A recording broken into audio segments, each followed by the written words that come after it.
Welcome to the group chat with Tara Thomas and Amanda Goodman of Faith and Four-Letter Words. Only in this moment when we were listening to the open did I realize it is Friday. I feel like this is the longest week, and it shouldn't be for me because I actually had Monday off. That's when it's the longest. You know, but that's isn't when it's that the weird? longest. When you go in and you think it's going to feel shorter, but it is Friday. It is April 10th. We're nearing the mid of April, and I want to let everybody know that I started off my day driving over to the studio, playing a little New Edition, If It Isn't Love. What a throwback. And I'm telling you, those of you who are like us and you are into that, world of Gen X revivalists, the New Edition tour would be very high on my bucket list. I looked at the dates and it never works because, as we know, when you live in this part of the country, the only nights that, they come to Tuesdays. A lot of, to the Midwestern cities, it's like, no, we're moms, we have jobs. So I can't stay up until 1 a.m. on a Tuesday night. I mean, it's funny though, like when you when you go back to like your childhood bedroom, like I was in my childhood bedroom and I had the hairbrush and I was doing all the moves and lover. What? Like, my gosh, it takes me back. And I would fall asleep to Can You Stand the Rain? And when they play the sound of the rain hitting the window on my boombox. And then, you know how we were very advanced with our technology. So when the tape came to the end, your boombox would shut off. Oh, yes. The buttons would. And you're like, the tape is so cool that it automatically shuts off. We thought we were high tech. But it's just your reminder though, to put on, you have the weight of the world on your shoulders. I'm sure, if you're adulting, we all do, and just put on, some throwback music. Absolutely. It's kind of like when you have a high school senior, if you've gone up through with Charlotte, I'm in it right now with Gia, and many high schools do the senior assassin. Oh yeah. If you haven't, these seniors, they have a target and they have to wear goggles and they have to go get somebody with a water gun, and so last night I love watching it because last night Gia's boyfriend was at the house. Well, his assassin was waiting outside her house in the rain. So Gia had to take my car and take him home. And then, you know what I mean? Like it was a whole thing to get him out of there safely. I love it. But I loved it because these are kids and they've already kid stuff. They've already had the pressure of, where do you want to go to college? What do you want to major in? All of these adulting things. And then it was like, let's make you be a kid again. I love that. And it's been fun to watch. For those of you who are familiar with this, you may know it's been documented on TikTok, these kids doing it, and it's hilarious how they've coerced parents into letting them into the house. Oh, well, I told my daughter's boyfriend when she came in, and I said, I'm very proud of you because he's been in charge of the Instagram account or the TikTok account. And so then he puts videos to music. So when he was getting his target, he put Ave Maria, and I go, it was like a mob movie. Oh, I love it. It was like a mob movie. It was like slow motion. Good choice. And it was like Ave Maria. I was like that. I was like, he's like, thank you. Like, but it's hilarious and it's so fun. I read somewhere people were saying, oh my God, this is so silly. It is silly. That's right. It is silly, and it should be silly. And let these kids have fun. It's like us. We had traditions. We had senior skip day or gyp day. And that was the one day when we'd all go, hang out at a park and think we were like so cool.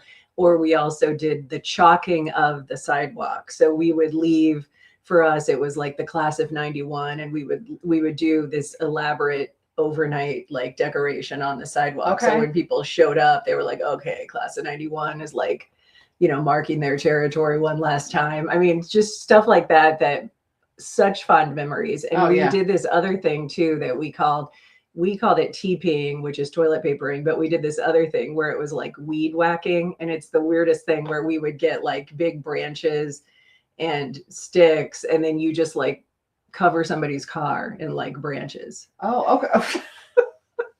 Little Illinois way. Very, very weird, So that was just a couple traditions that come to mind, that if your kid is at that age or grandkid, like she said, let them be a kid, because so much of their lives is grow up too fast now compared to when we were that age. Yeah. And I was getting emotional because I was doing the list. I am very lazy when it comes to, I'm like, do you need a paper invitation? Is like the online invitation for her party good enough? But I was writing out all the names and getting the addresses. Yeah. And it's like a wedding. It is like a wedding, but I was going back because I went back to all of my friends. The people in Amarillo, Texas are very, very special to me. Very, very special to me because that's where I grew up. that's where Gio was born. That's where Gio was born. That's where I met my husband, Mr. Telemundo, in the halls of the CBS Telemundo building. And that's where Gio was born. So I'm, and I'm still very close with all of them. And they're like, what are you sending me? Like, because they know me, I'm like, a prankster. And I said, G graduates. And they're like, there's no way that she's 18. That's so crazy. So it's really cool to see, that, but it's weird. It's very surreal. It's very surreal. But anyway, if you have a senior, or if your kid's going to be in high school right now, and hopefully your school does the senior assassin thing, because it's really cool. And even the teachers get in on it, because the teachers hear conversation. The target of so they're like, hey, heads up, he's going to be here. I mean, so that's really well, fun. and I have to laugh because in your daughter's senior class, there are so few kids that it would be easy to take everybody out in a short amount of time. When my daughter did it, because she had such a big class, I mean, this thing dragged out for months. No, they have deadlines too, and if you have 1 week to get your person, and then you're out if you don't get them in a week. Okay. So it's only like under 100 kids in her class. So that's exciting. Is everyone partaking? Everyone is, and it's kind of funny. It's kind of, I think they look at each other the same way we all looked at each other when it was 2020. Remember when COVID happened, and we all had to stay inside, and you just kind of start looking at your family like, I don't trust you anymore. I don't, right? Like, so they're all like, just kind of like looking at each other, like and there's rules, you can't get them in the school parking lot, like, or at practices. And so it's okay. But I mean, they have their head in a swivel. Like, I got the text yesterday from Gia, and she was like, got her. Like, I mean, she's like, I'm shaking. I mean, they have to chase. Funny. They're chasing after each other. It's a big deal. So she's planning this year's festivities. I just was looking yesterday. They've released the dates for next year for my son, for his school calendar was approved by the board. So I was looking at the dates, and I get it. It's hard because there are so many events in high schools. And so in the case of my son's district, there are 3 separate high school graduations. So it's on a Wednesday night. And then that's hard if you have family coming from out of state. So what we did with Charlotte, and what I'm planning to do probably with Thomas, assuming he's okay with it, he said, whatever is fine. But so they graduate on Wednesday, May 19th. And then that upcoming weekend is actually not, Memorial Day. The Memorial Day would be the following weekend. Okay. So I think I'm going to do his party on that Saturday, because then if there are out of town guests, already planning, they'll have that Monday off. That's so I already put in an inquiry to a downtown hotel where I'm hoping that I can do the party. That's nice. Yeah, you got to plan in advance, and that's very interesting. I think I graduated on a Wednesday. We do. I Sunday. think I did a Thursday. Maybe we did. I remember the date. It was 5/25/95. I remember the date, and it's awesome. So my daughter is graduating, and I remember my daughter is graduating May 17th this year, and that's the same date that I graduated from college. Because I remember, because it was my sister's anniversary, and she was like, I remember at the time, she was like, I can't believe your graduation's on my anniversary. I'm like, I didn't set the date. Like, I care. Right. Like, what I mean? Like, it's my fault. Right. So that is funny. Yeah, but it's exciting. I'm excited for her. So it goes fast. Those of you who have been through it, as soon as they leave, they're never the same when they come back. And so for my daughter, I mean, she, was already pretty mature and independent, but then it just accelerates once they leave the house. And it's neat to see. I mean, when they come into their own and they forge their own path, and very much not needy, if you've hopefully raised them to be their own person. So that's good. It's been fun to watch her kind of evolve. And we were talking about it. It's, I wrote a blog where I was referring to myself as East Coast Mandy, and it's, she's something. Like, you put the switch and I do see red, and I will fight for my children if necessary, if I have to tap in. But we were talking about a situation where, as moms, and like, let me know how you feel, right? Like, it's, when it was my first one, when it was Gia, it was, if she didn't get the invitation, or she didn't want, I was making a phone call. It was like, and then I'm like, I'm not doing that. I'm not doing that. Like, we're not begging for seats at tables and things like that. And there was a situation, I wanted to talk to you about it, when I was a young-ish news anchor. And so at the time, you remember, in small stations, as main anchors, we were also responsible for basically being the executive producer. So that meant we had to check all the scripts that came through. And there was a young girl, and she went to a very big, fancy school, Gonzaga. She went to, is it Gonzaga or Gonzaga? Because I said it wrong. I said it Gonzaga, and she's like, it's Zaga. And like, she corrected me. So anyway, this story missed the boat. She didn't do her job. So I matter-of-factly said, this was not your assignment. This is awful. This is not okay. You have to fix this or you're going to miss slot. That's it. That's it. The next day, I had a phone call in the newsroom. It was this girl's mother. The mom called me and was calling me a bully and I'm awful and was screaming at me. And that was your first preview of the up and coming generations. Yeah. And I mean, I looked at her. I mean, I looked across that room and I remember going like this. I go, yo, did you have your mom call me? Like, I was like, what? And I lost respect from her. And it was that moment that I said, I will never be that mom that calls the coach, the teacher, the employer. And it was kind of especially when they're in their 20s, right? Right. So then for me, that girl clearly had a mom who was engineering everything, socially engineering every aspect of her life. So she never knew how to figure out anything. It never ends well. And another thing that we've seen, it's so insane how I just saw it this morning when I was scrolling through X, a woman put her daughter's basically resume on X, and she's going to the University of Alabama class of 2030. And it was a breakdown of all the reference letters she needs for all the coveted sororities she's trying to get into. And then it was a list of all her accomplishments. And then it was a paragraph about her. And it had all of her personal information, including her high school. And I was looking at that and I just thought, that is how desperate people are to, in their minds, get the brass ring for their kids, is we will just throw caution to the wind and share all of their, image, likeness, and personal details, because what if one person out of all the psychos on social media might be the golden ticket for her. Right. And I just thought, it's sad. It's like you then parade, as we always talk about, you parade your kids around as like an extension of you. Yes. To vicariously live through. So you think, well, I didn't get the guy, I didn't get the homecoming, crown, I didn't get in the sorority I wanted. So I'm going to make sure that my daughter, and the thing about that is all of those things are so fleeting in the scheme of their lives. We now understand how much a lot of that doesn't matter. Mm-hmm. But for some people, that's the only way they think in their mind that their kids have made it. Oh, I agree. I think I think there's so many people that are trying to relive. And if somebody, I see the situation, I got dropped from like a committee at one point. Like I got dropped from a committee and it was like somebody behind the scenes was like, nope, you're not good enough. I don't care. I don't care if you're trying to heal from something that happened in your childhood, like you didn't get included at this table. Like, I'm so sorry. Like that's, you know what I mean? Like that's it. I don't know what to say. So, I just realized I don't have my watch or my ring on. Now I feel like weird. I feel naked. I feel naked. But I will. Does it hurt when your child is being treated less than, mistreated, excluded, all those things? 1000%. It hurts. Like I see red. And I want to like handle it. And I want to but what I do is right down to my 8-year-old with Aria, when it was happening with her.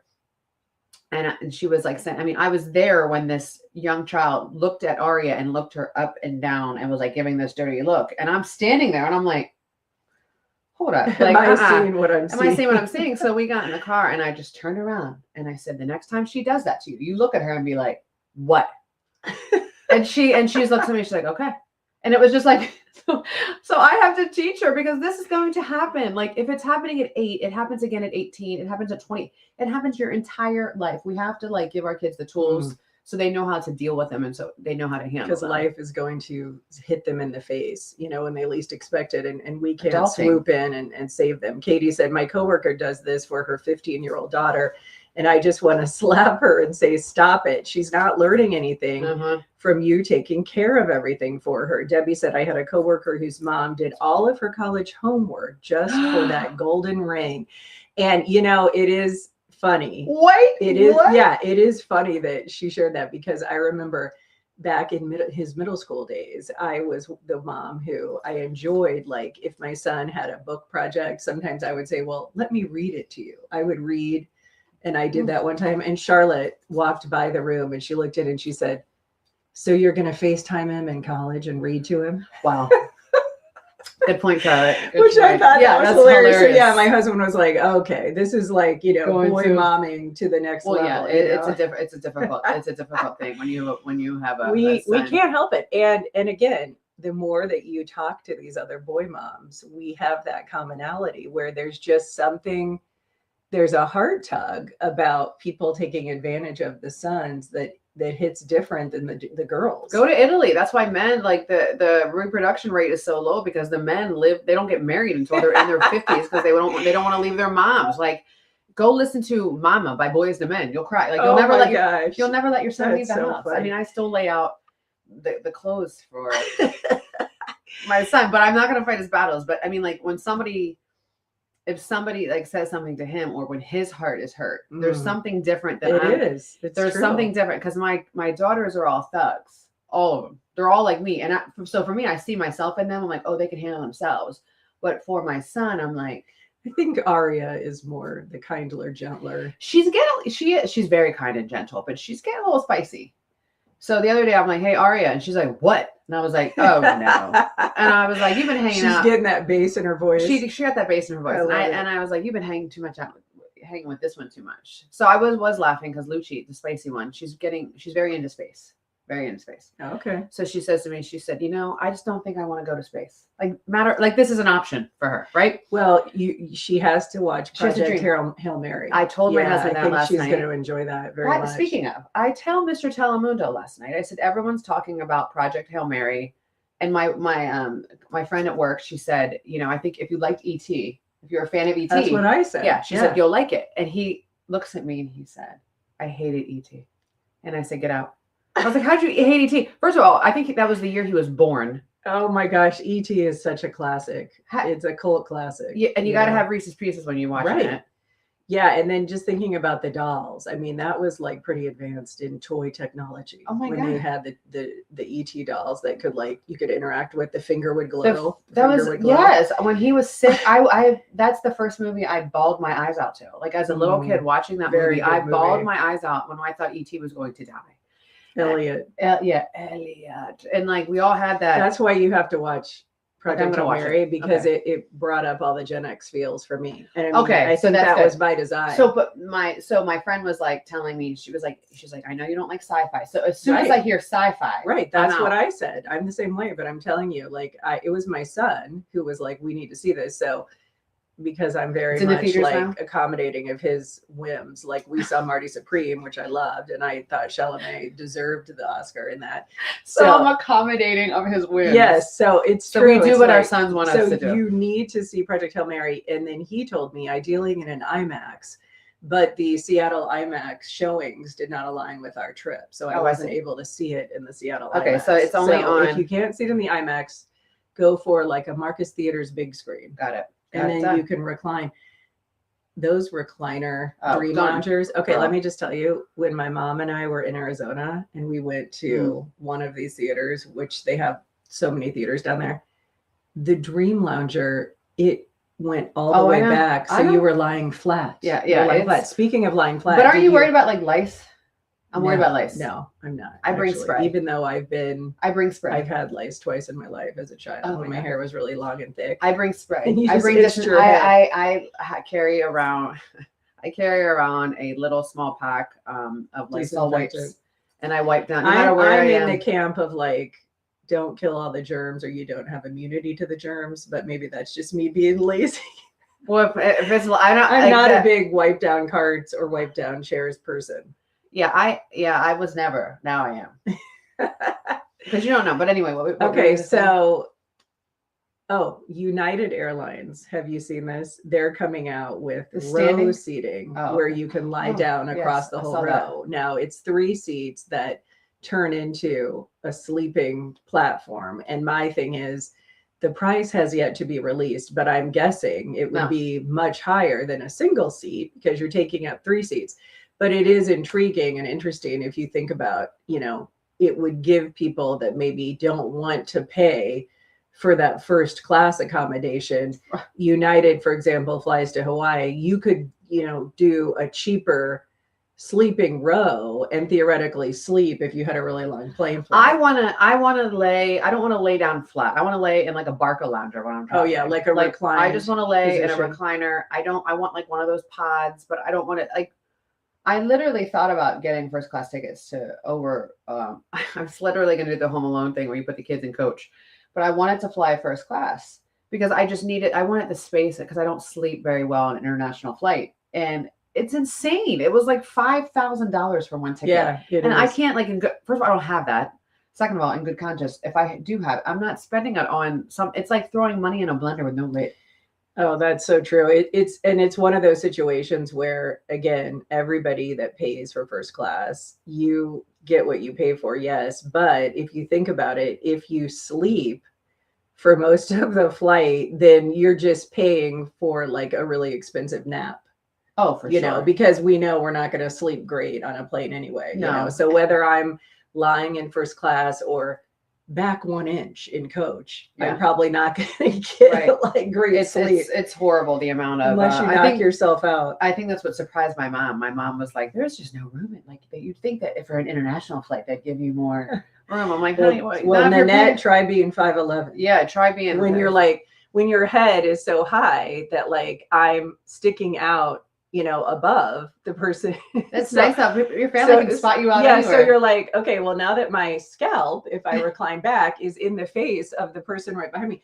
And it's so hard. I mean, if you're tall and you get this, like there are so many situations in life where it's made for shorter people. I mean, period. And it's from airplanes to the booths at these restaurants. I mean, it's impossible with these tighter booths to not have your feet are going to touch the person sitting across from you. So you always say, "Oh, sorry, I stepped on your foot." Because you're like, you know. Well, even I mean, I'm short, and like when I lean back and I would like stretch out, and I need to stretch my legs forward. I mean, I'm touching the person's feet in front of me. It's just too much. It's like all a my feet racket. are like in the lap of the person 2 rows ahead of me. That's how tight those That's airline so funny. rows are. So, okay, I have been better about one thing for years. Even when I worked alongside meteorologists, I'm so bad about looking at the forecast. Never look at it. So I literally will walk outside. Sometimes this has happened where there was like snow, and I was wearing like flats with no nylons or tights, you know. So I am better now about using my little Google Chrome, and I will say, "Hey Google, what's the forecast going to be tomorrow?" And when I do that, I'm finding that it's shocking how much you forget. Like we're into April. I know. And they said the high today was going to be 51. For me, 51 is like still winter for me. So 51? Yeah, that's cold for me. So I went in to the closet and I was like, I'm going to wear this brown turtleneck. And then I have like a sweater jacket. So I'm still like wearing fall attire. It looks nice, you know. though. I like a good turtleneck because I'm always cold. So I like a good neck. Someone cut their hair the other day, this girl that I work with, and I said, you must feel so light. And she said, yeah, it does feel different. And I said, you must also feel cold, because do you remember that when we had short hair? The bob. Yeah. Your shoulders and your neck are so cold. And so I use my hair as like a little bit of a muffler. You know, it keeps me warm. If you saw this outfit of Ice, this is Free People. I love Free People. Oh, you have cute jeans. Thank you. These are so wide. These are the very extra wide. So like it is like jeans. It is like I'm about to leave here and go into a basement frat party back in college. Oh, I thought you were gonna say like go on one of those like In Living Color dance shoots. I could do that too. Where they had the short tank tops and the wide legs. But see, and here's the thing. Like it's funny because I think I had a friend telling me after I got healthy and I lost a bunch of weight. My one friend was like, "I'm surprised that you don't wear like tight clothes." And you said that to me. Your clothes are so baggy. It's like Rachel Zoe, and like I like baggy clothes. I want because I want that like.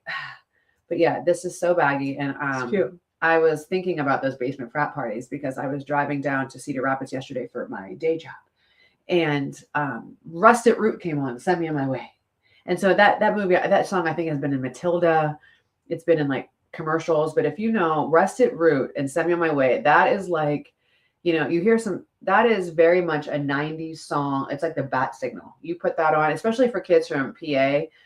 So the drummer of Rusted Root, his dad was my English professor. That's cool. Yeah. So the first time in class, we were in this lecture, and he said, he was talking about his son. He's like, yeah, he said, I'm going to see my son this weekend. He's performing. He's in a band. It's gaining a little bit of popularity. And we're like, what's the name of the band? And he's like, Rusted Root. And I'm thinking, what? Because at that time it was like this. It was kind of like a cult thing. Yeah. So that's a good throwback. So if you are like us and you ignore the meteorologist, then you will know that those forecast models, right, that you get off of like Google or your weather app, they're wrong a lot of the times too. So we can't entirely fault the meteorologist because the data isn't necessary. You know what I'm saying? You're saying the data's wrong? Well, yeah, because I swear I've never said data. I just said it completely differently than I have my whole life. Instead of data. So if I see that it's going to be 51 in my head, you're like, okay, 51, chilly, but manageable. Then you go outside and it's like, no, feels like 29, you know? So it's the wind. It's the wind. And someone said to me, it does seem really windy here. And then I said, my meteorological sources have told me that Iowa is the second windiest state after Texas. And I've lived in both. You can attest to that. And then what's really funny is when I first moved to Iowa, before they had all of those pharmaceutical methamphetamine restrictions where you couldn't buy all the pseudoephedrine over the counter. Oh, yes. I went from one meth capital to the second meth capital. Really? Washington State was the meth capital and Iowa was number 2. And then they changed the laws and they put all those restrictions on pseudoephedrine, and that curtailed the production of meth. The proliferation of it was curtailed by those laws in this state. I feel like the biggest criminal when I go and buy Sudafed. Like when you go and buy Sudafed, yeah, when you have to show your ID and they're like, "What kind do you want? How much?" I'm not Walter White. I'm not doing Breaking Bad. The one time I went in and they're like, which one do you want? I say, "Can I have the one with the 32 tablets?" Why? So I don't have to come back. Like, so I don't. I mean, like, because I need it. Like, because I've got a bathtub meth kit waiting to. Yeah, like I'm like, what do you? I mean, okay, so intense. So speaking of drugs, if you have not seen The Untold Story of Lamar Odom and Khloe Kardashian. Oh, we've discussed it. Yeah. Okay. The part, I just watched the end of it. The part that blows my mind, and this is so true about people that get into drug use who have money, right? Mm-hmm. He is in a coma, left for dead, basically. And his dad has 12 strokes and 6 heart attacks, survives it. Khloe is there for 4 months straight when he's relearning how to walk and talk and all the things. And she pays for a house and pays for around-the-clock nursing care for him, even though they were going through a divorce at the time of his brothel overdose. And she goes in there to check on him, he's on that assuming he doesn't have access to a phone because he can't even walk and talk in his demonstrations to her. Turns out he was faking that he was actually doing much better, had a phone, and was doing that crack pipe. Yes. And I mean, she said, this was so interesting to hear. She said the smell of crack is so distinctive and foul that once you smell it, you never forget it. And so I thought that was really interesting. So she walked in the house and she instantly knew that he was doing crack. And so the thing that was so crazy is then that's when she said that she told him, like, you have to be out of this house. I'm done paying for everything. And it is hard to imagine their level of notoriety when his original family, his high school sweetheart who he had the children with, they were upset because they came to the hospital when he was in the coma. And then Khloe was being really restrictive about who could come in because some drug dealers had shown up wanting to get paid. And I did tell my husband, I understand why the Kardashians had to be protective, right? Because think of all the people that were trying to make a profit off of the images of him laid up with tubes. Sure. But, I watching that, I'm like, oh, good for her, but I still think like, the rest of them, it was more about, they were concerned about their own brand rather than him. Oh, I think for sure. I think she was concerned with him, but I think, you forgot how talented he was, but it was, I don't want to make fun of it, but there is this Kardashian curse and it's not wrong. Like, it's just like this, everything. Reggie Bush was what happened to Reggie Bush? Like Reggie Bush was one of the best and college it's not football just players. A curse of who they date. It's a curse on them in some ways, right? Like the Kennedy curse that our generation and younger generation or older generations are familiar with. Because look, here's what, just don't forget that point, but here's what's crazy. She loses her dad. She gets criticized for being heavy.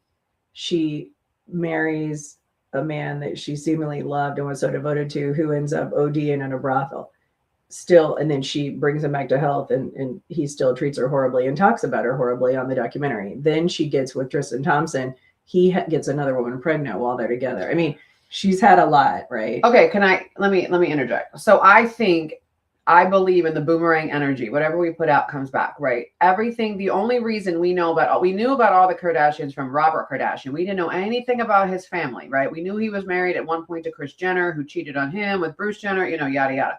But everybody else became famous because Kris Jenner released a sex tape of her daughter. That's true. And somebody else with Brandy's brother. So anything that's coming back has to do with we gain notoriety from the very. Now you can say like, that's well, she's a great business. They're great businesswomen. None of this happens. None of that happens without the sex tape. No, and that right. was, and so point. For me, like, so when your empire has a foundation of filth, that's what it was. That's what it was like. The foundation is that. The foundation is a sex tape. Like, because let's not forget, Kim Kardashian was basically organizing closets for Paris Hilton's assistant. Yes. Was organizing, and she was wanted to be famous. And so it was all, that was orchestrated. A whole thing. Right. Like, and Kris Jenner is a master of promotion. So she was the mastermind behind turning Bruce Jenner into a cottage industry of like a fitness influencer. Right. And I believe, and, Lord knows we're completely making these observations up, but I believe if that's true, that she allegedly like walked in on him wearing her clothes, that she had to know that he had this penchant for cross-dressing and ultimately being a woman or transitioning to a woman. But I think that she also recognized the financial gain of trying to stay with him when they were doing the fitness influencing and all the things. Right. And then once she realized that she had built an empire on her own, then it was okay to leave. Bye, Caitlyn. Now, I do feel like when they've done interviews, though, she seemed genuinely hurt, because I think she did love him, and then they had children together. So I think what was sad is he almost like completely dismissed that part of his life. Like, well, that doesn't matter because I wasn't being my true self, but you were married with children. So, I mean, I feel for her in that respect. I probably don't. I mean, I think I probably don't, because what do you think about her boyfriend, Corey Gamble? I don't, like, you know what I mean? Like, I just don't, like, it's just, anytime I see something with them, I'm like, okay, like, it's, and then we have to every day there's some kind of news about and I'm like, I don't care. And I think it's because I remember, I think I was still on the news, and it was a breaking news alert from ABC when Kim Kardashian had her baby. And I'm like, I don't care. It's kind of so funny. It goes back to, I think it's because, Hollywood and the news has mixed so much. And I remember when Katie Couric got the coveted CBS Evening News chair, and that was a really big deal. First female to lead. I would always think that it was a horrible choice. Because she's a morning news person. She was not a hard-hitting news. And on the very first newscast, she proved it. Because her very first newscast as the evening news anchor of the evening news, her top story was Tom and Katie had their baby. Tom Cruise and Katie Holmes had their baby, or it was like their wedding or something. And I'm thinking, are we that was the end. That was the end of journalism. And it made me so mad that there was a woman in the seat who was doing that. So anything with the Kardashians, I'm like, I don't care. And because I don't have respect, she did all this stuff. She has all these companies. Kylie, you have lip kits and you're so famous. Again, comes back to a sex tape. Right. The money that was amassed to be able to really channel all of these entrepreneurial pursuits is born out of think about the sex tape. Because think about it. When the Kardashian show first started, right? The oldest, Kourtney and Khloe, they owned and Kris would work behind the counter at their boutique. Kris worked behind the counter. What was that called? I don't even know. But so this was not so Dash. So good memory. So all of I can't remember what I and then I remember there was something before when Kris was going to change her name back to Kardashian because it was such a brand. Kris, you cheated on Robert. Mm-hmm. I can't. Like, I cannot. Like, good for you. You have more money in the world, and you have all the fame. You have everything that you've ever wanted, but it comes at a cost. And it comes at a cost. Everything does, right? We can never forget, and so much of that love story speaks to that Kennedy manipulation, much like the royal family. Very, very interesting show. Okay, Jenny, our good friend Jenny was laughing about you saying I probably don't, about having empathy for Chris. I freaking love it. Dying. Thanks for the laugh, Amanda. I'm just being honest. Like, I don't. Like, it's just the many. I just don't. And I think Chris, masterful publicist and promoter. Masterful. Mm-hmm. But it's kind of like momager.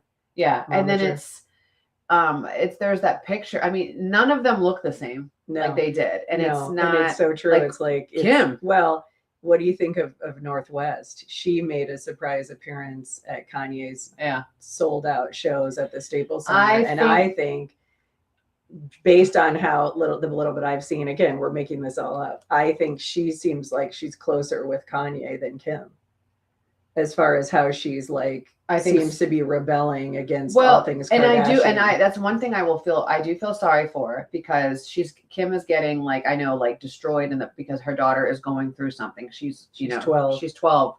Going on 25 with her grills. But here's the thing, and she said it's hard. I understand it's hard.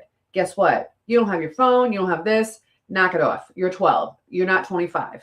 You know what I mean? Like, I understand kids are rebellious. We were all rebellious. My kid, they will toe the line. But at some point you put those toes back on the other side, and it's like, put the hammer down. Like, it's stop being your kid's friend. And perhaps. she, if you ever watch Keeping Up with the Kardashians, she has admitted that she's the mom who is so permissive and Khloe is the strict one. And so it is an interesting contrast. Khloe is very routine with her kids and seems to be very much kind of like us, more of the traditional mom who's like getting them out the door for school. And but again, we're saying this with the layers of all the things that they have that money affords, like security guards, chefs, personal trainers, nannies, all the things. So so our empathy chip is very limited. I don't. And it sounds so bad. And because what do you think about Courtney and Travis? I don't either. I don't. Like, I just think it's, first of all, like, every time they're showing on something, like if it comes up, if I'm reading the news and you see a picture of the two of them and their tongues are out, I'm like, ew, like, no one wants to see that. Like, this is not like, what are you doing? Like, why are you licking his face? Yeah. And I think they did it disservice to their kids, because their kids were going to have to be part of a blended family, and they were almost like over too much PDA parading around, to the point where I think it hurt the kids being able to accept, the transition. Listen. When I was a kid, like, I remember on, like, the boardwalk in Ocean City, Maryland, like, my mom is like very PDA lady, and she was always grabbing my dad's hand and I'm like, like, you know what I mean? Like, because your kids don't want to see it. It makes their kids uncomfortable. Like, yes, kids appreciate that their parents love each other. It makes your kids uncomfortable. Like, it made me uncomfortable to my soul. So I know that now. So I am, like, not a PDA person. It is very, like, So can you imagine my kids if I, like, grabbed Hector and I just went up and, like, licked the side of his face? Like, that's so nasty. And she's like straddling him at the backyard garden party. Very weird stuff. So, like, you're trying too hard to be like salacious. Oh, for sure. Well, and prove to Scott that she's in love, her baby daddy. Jenny said don't would be a good 4-letter word. I'm going to use that today. Don't be a... Okay, I found something I wanted to share that you, of all people, will find this very interesting. Okay. So, have you heard about the invisible guest theory? No. And this is a trend on social media. The invisible guest theory, this is so interesting. It's a mindset hack if you have social anxiety. When you enter any gathering, a party, a dinner, a meeting, most people aren't thinking about or judging you. They're wrapped up in their own heads, worrying about how they look, sound, or fit in. So you're the invisible guest in their world, and vice versa. So it's like you think you're in the spotlight when really everything that you do is secondary to them feeling, okay, am I dressed okay? Oh, The awkwardness Wow. that we think people are projecting on Okay. us is really their Yeah. internal dialogue of worrying Okay. about themselves. That's true. So that is a great theory for those of you that right now are nervous, right? Because this summer you have a wedding, or you have a high school reunion, or you have an event like a family gathering, and in your mind you're already worried about, I look older, I've gained weight, I've this, I've that, all the things. Just know that everybody else in attendance will have their own insecurities, so much so that everything you're worried about is probably not top of mind for them. So focus on the invisible guest theory I like it. as a way to calmly approach a gathering. I think that's true, especially, you know, as we head into bathing suit season, right? And I think every woman, and men too, I don't want to discard men, but like every woman is like, I don't want to put a bathing suit. But think about it. Every time I'm at the beach or at, you know, anywhere, I am never looking and like, oh God, look at her in that bathing suit. Same. I'm always like, oh, I love that bathing suit. Like I literally have never looked at someone That's and true. said they shouldn't be wearing that. Or Well, because we give women the grace that we would like to have afforded to us. right. And that's why You I know. always like, no matter who I see, I love that suit on you. That looks great. I Like, always it's- think, and you probably do this too, I look at people in their photos and then they'll say, I look terrible or I look fat. And then I'll think they look great. And then I'll look at a photo of me and I'll think that I look terrible. So we are our worst critics. Oh, I look at right? pictures of myself and I'm like, I look like Jabba the Hutt. Like Do I you took a picture of myself and I was like, we both do this where if someone posts a photo that you haven't seen and then you look at it and then you go, I didn't think I looked that bad, you Yeah. know, like at that whatever Yeah. event. So this happens to us all the time, and it's a compliment with Faith and 4-letter words. Like someone will take a photo and then sometimes you're pleasantly surprised, like they have a much better camera on their phone, and then other times but you know, it's funny because we're like, don't tag us, don't tag us. But I'll be like, well, I'm never wearing that again. Well, it's like last night, you know. I've put stuff in the Goodwill pile after seeing a photo of me looking like, you know, you think you look cute, You and think you look really you good. look like you're heading to the maternity ward. Well, last night, you know, I am very much, I get home from work and you understand this, it's the Adam Sandler effect. You go home and you get into your Adam Sandler clothes, like your very baggy sweatpants. And so I was wearing a very baggy sweatshirt, sweatpants last night, and I'm doing the drop-offs of all the practices and stuff. And I'm getting ready to drop Lucci off. And she looks at me and she was like, do you even try? She just looks at me and says, do you even try? And I was like, listen, heifer. Like, I am like, Do you even try? do you even try? And I'm like, She is so funny. like, Oh I my don't, and I gosh. said, what do you want me to do? Like, and so then, because she's very much like, she's very much my, will you please walk me in? You know, and I'm trying to teach her, like, you can walk in, like the door's right here. There's the gym in there. But I was getting, I go to turn the car off. I'm taking my seatbelt off and she's like, what are you doing? I said, I'm walking you in. She's like, not like that. You're not. Uh-huh. Yeah. So The kids, apparently if there nothing is, else will humble you. so she is my, like, if I wear something, don't worry. She will tell me, let's not do that again. And it's like, what do you want me to do? Like, she wants me to like drive her around, be her chauffeur while wearing a ball gown. I mean, it's just, it's insane to me. Now, it's funny you say that. I do know of a woman in Cedar Falls, a friend. She was a former neighbor. When they were looking at neighborhoods where they were considering moving, you know, Okay. looking at houses on the market, she said, and I never forgot this, she said that in one neighborhood they drove by a woman who was taking out, you know, the garbage can, and the lady had on like a silk robe and kitten heels.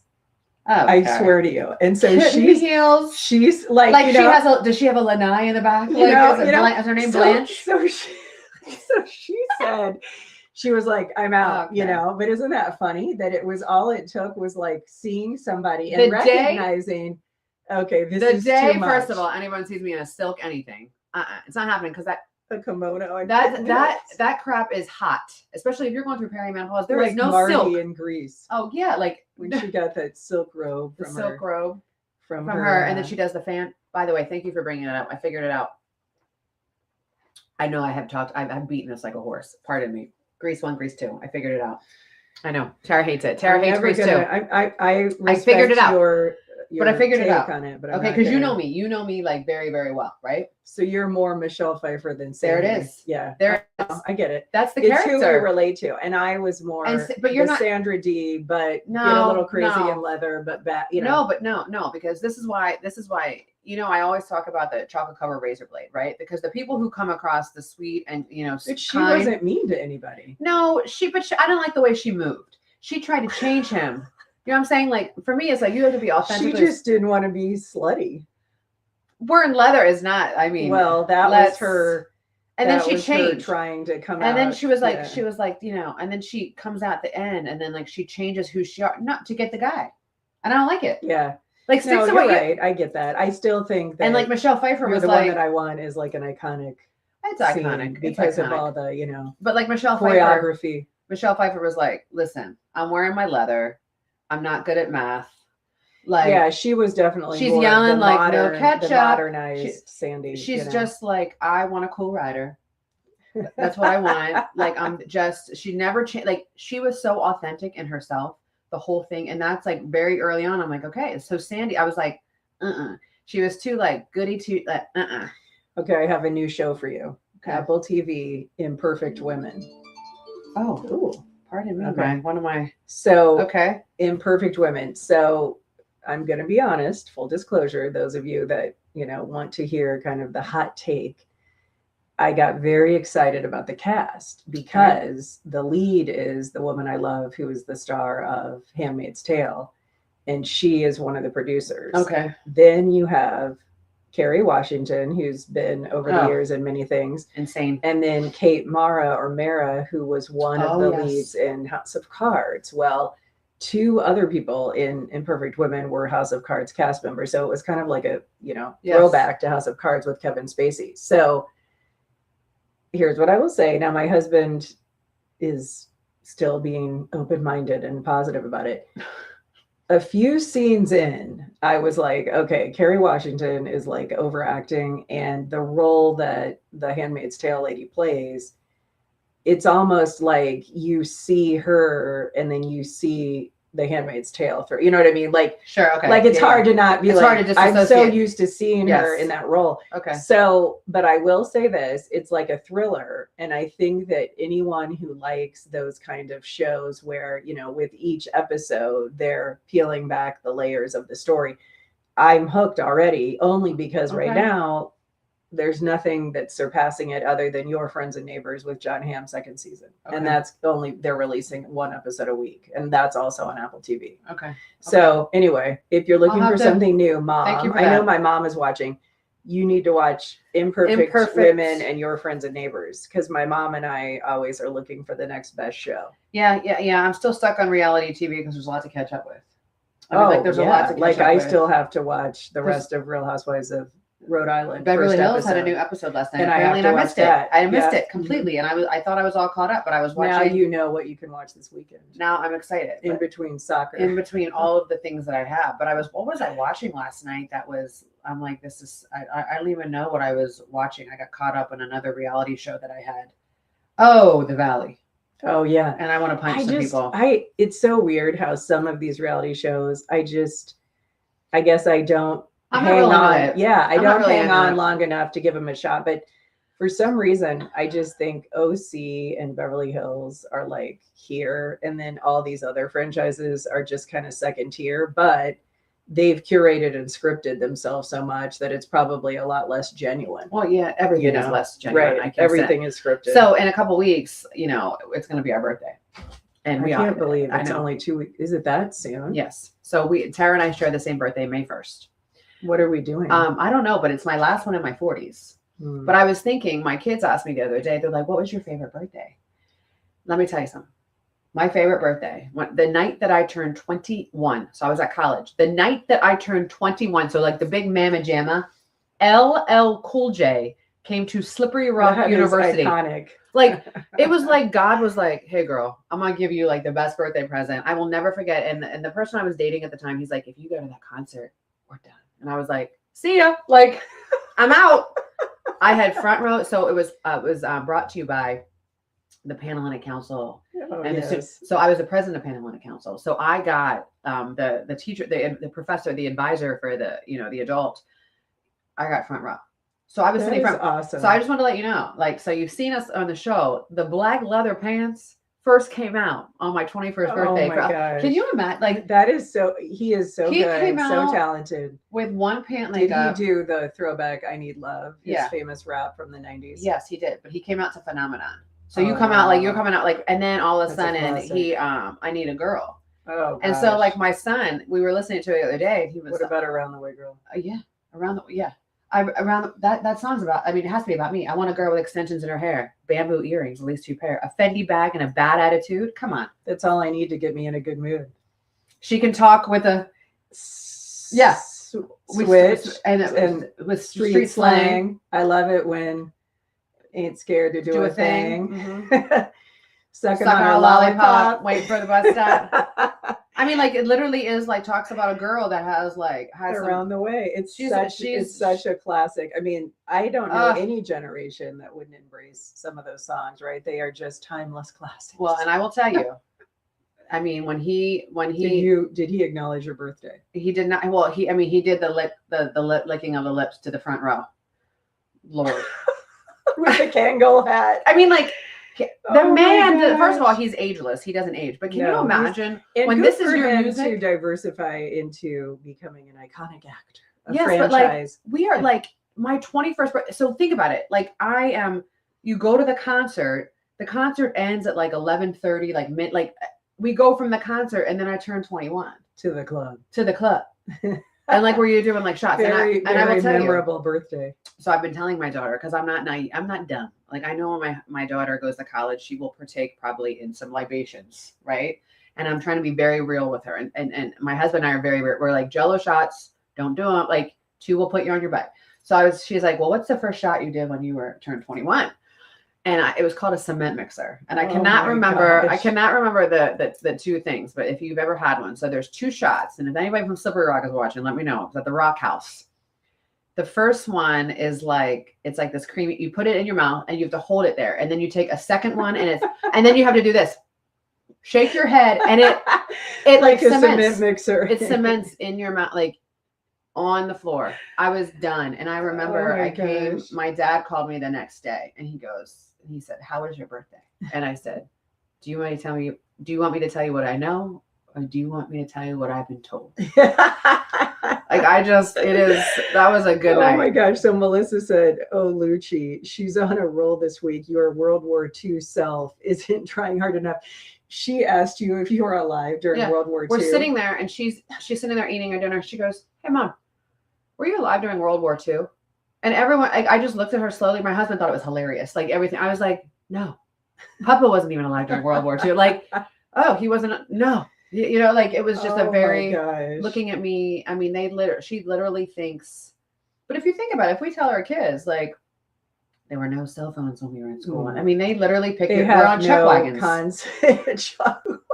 like Like we're going to school, like, wearing bonnets, I'm gonna, pushing what's her name, Nelly trying to push Oh, Nelly down the hill in I a hated wheelchair. Nelly. That's I hated trending Nelly. on TikTok. It is? the scene where Nelly faked Oh, like she was in a wheelchair, she was and that. then Laura Ingalls had to do all her chores. I do and remember so that. and so she looked through the window and she saw that Nelly was Nelly faking, was so lying she there. pushed Nelly down the Listen. hill in her wheelchair.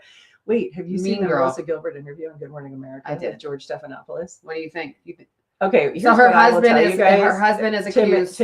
Timothy Buss. Here's what I will tell you guys. If you want to see a weird TikTok account, go to Melissa Gilbert's TikTok where she dances around in prairie dresses. It's very weird. Yeah, you got to watch it. And it's just, She was another one. That character, Kim something Stanner. about it made me immediately scream to myself, child actor gone kooky. Isn't that sad? Yeah. Well, You again, know? first of all, who didn't want to punch that actress in the face? Nelly. Growing up? No, well, Nelly I couldn't Oh, yeah. stand, but I would like Nelly. Nelly You made me didn't laugh like at it. Half Pint, I didn't like. Laura? I did not like Laura Ingalls because Goody Two Shoes. And I don't Michael do well. Landon, like when you look back, he had like the most perfectly permed hair for Yeah. being a man of the frontier. You know, I mean, you picture him like coming out of the salon, putting on his chaps. By the way, for all of my Midwest friends, especially Mary, if you're watching, that is what I envision when everybody here out here, and I know disrespect says supper. And here's what I picture Nellie because of you telling me about, I try to say it more now only because agitate me. No, because I want my children someday when they maybe live, far and wide, I want them to say supper and be like, I say that because my mom said that, and her mom said that, and her grandma on the farm and said they were from, you are descendants of John Smith farmers. And, so Williamsburg, and we are not like things. It was if you would came say from the Italian. If you say supper, we're like, get the dinner bell out. It's just weird. No question, my relatives were at some point in their lives churning butter on the frontier.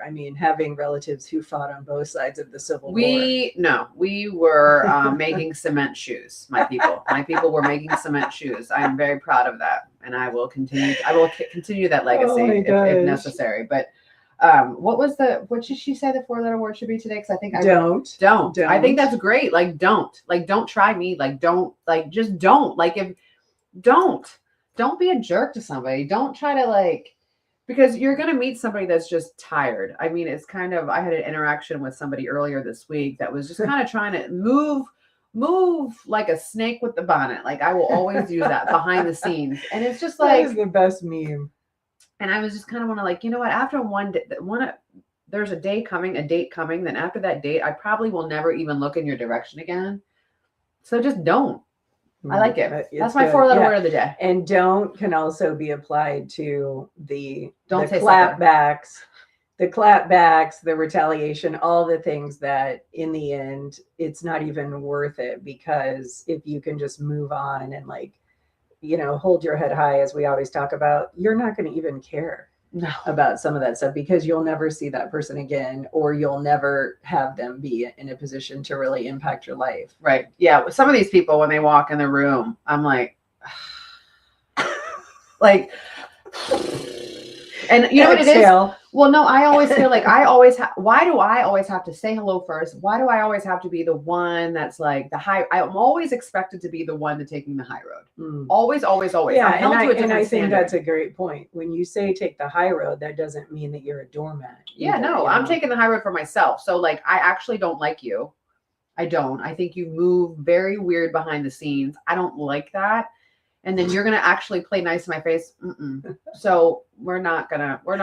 There is a Midwest nice that is definitely in effect. And when you watch Real Housewives of Rhode Island, you recognize that they don't have that filter, and that's not a bad thing, right? Because they tell it like it is. Well, it's kind of like watching that show. It's kind of like going to JFK Airport. It was kind of like I get rejuiced. It's like I get plugged in. It's like, okay, I'm back. I get my recharge dose of East Coast energy. I get recharged, and it's like, okay, so you can come back to the Midwest now. Yeah, I love that. So yeah. So our verse of the day comes from John chapter 5, verse 24. Very truly, I tell you, whoever hears my word and believes him who sent me has eternal life and will not be judged, but has crossed over from death to life. That's another appropriate verse as we really close out this Easter week, because so much of what you can leave behind from your past is dead, and you can rejuvenate, rebirth yourself into the new life that gives you a hope, right? And a glory that God promises us. And I love that feeling of optimism that the Bible gives us and affords us, because so many people are going through tough seasons. And then you're also, lonely, widows, and going through other loss, her having her daughter graduate. These are the seasons of life that really change us. And sometimes when we walk through them, we can feel like the glass is half empty. Yes. And so I can definitely be that jaded person. So the Bible helps me to really approach life with more of the optimism that is the better space to be in. And that's what I want to say with Tara. Tara's job, as she shared, the contract's not being renewed for next year. So after, June, she's out of a job. But I firmly believe, and I think that if you all are praying, people offer her up for a prayer, because it is it's scary, it's unsettling, but this is the thing. God said, nope, this isn't it. Mhm. This isn't where you're supposed to be. I have something for you, and I firmly believe it. And I know that it is what she is meant to do. So I know that's going to happen. I know that. And Thank that's you. with every ounce of thug and Catholic girl in me, because I do know that. And it's, but in the moment we feel we can't see it, right? Right. But it's you're walking coming. through a tough season, and God has always shown me the light and positioned me to walk through that door Right. when it was opened. And Right. so I, as we like to, open-handed, open-hearted, I just receive whatever God has for me. And I hope that I position myself in a way that I can hear that still small voice that's Yes. leading me, the Holy Spirit. And I want to say this, and not to be negative, but I'm going to give you some hardcore facts. I've seen the comments of people celebrating that she's lost her job. I've seen the people who have commented, I know who you are, I know where you work, and shame on you. And that boomerang is going to come back and it's going to hit you in the face. But just, everything you put on social media, it can be seen. That's right. So have a great weekend. We'll see you right back here bright and early on Monday morning at 7 a.m. The group chat is brought to you by the empowering staff at Middle River Cabinetry, Splendore the Medical Spa, and Azalea Lane Boutique.